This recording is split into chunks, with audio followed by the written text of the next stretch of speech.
Hi, this is Lolo Kebs. Hindi kami mayaman. Aaminin ko na ngayon pa lang.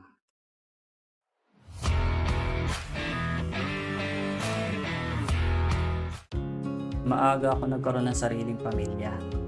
Hindi man kami mayaman ngayon, alam ko sa sarili ko na malayo na kami sa buhay na mayroon kami noon. Yung bahay na yan, inuupahan lang namin yan. Pero alam mo yung masarap sa pakiramdam. Yung tinutulugan mo ngayon ay hindi na tulad ng dati na unang hakbang mo pa lang ay sala, kwarto at kusina na. Isang hakbang mo pa ay nasa CR ka na. Ganun kami nagsimula. Sa hirap ng buhay na mayroon kami noon, hindi ko na mapigilan ang sarili ko na maghanap ng iba't ibang pagkakakitaan. Papunta nga pala ako kay Control A ngayon. Ang negosyong tinayo namin ng kababata kong si Mon. Sa umaga, bago ako pumunta ng store ay inaasikaso ko muna ang aking maliit na sideline na food packaging supplies. Never na kasi ako naging kampante na isa lang yung pinagkakakitaan ko. Ito yata ang masasabi kong bisyo ko.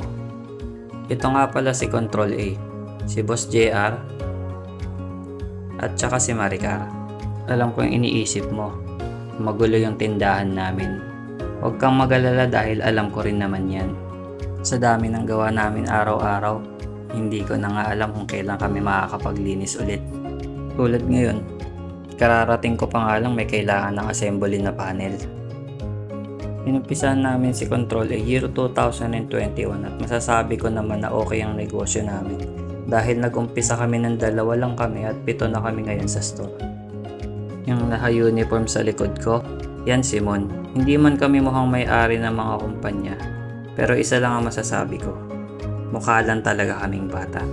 Wow! At ang mapapaya ko sa mga katulad naming batang negosyante, umpisahan mo ng mas maaga sa pinakamaagang panahon na kaya mo.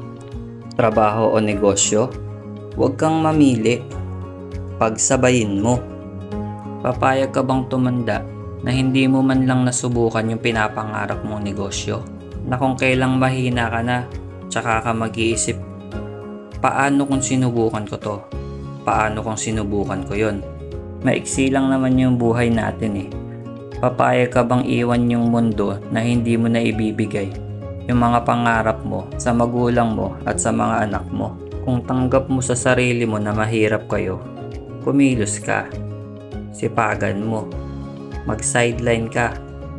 Gawin mo yung lahat ng bagay na naiisip mo para kumita ng extra. Yan ang pinakamagandang bisyo na pwede mong gawin sa buhay mo. Pasasaan pa't kikita ka rin ng malaki at magagawa mong malampasan yung sahod mo. At kapag nagawa mo yun, meron ka ng choice. Hindi mo na kailangan pagsabayin yung sinabi ko sa'yo kanina na trabaho at negosyo. Bago ko tapusin yung video na to, gusto kong tandaan mo na kung gusto mo ng mga bagay na hindi mo pa nakukuha, kinakailangan mong gumawa ng mga bagay na hindi mo pa nagagawa.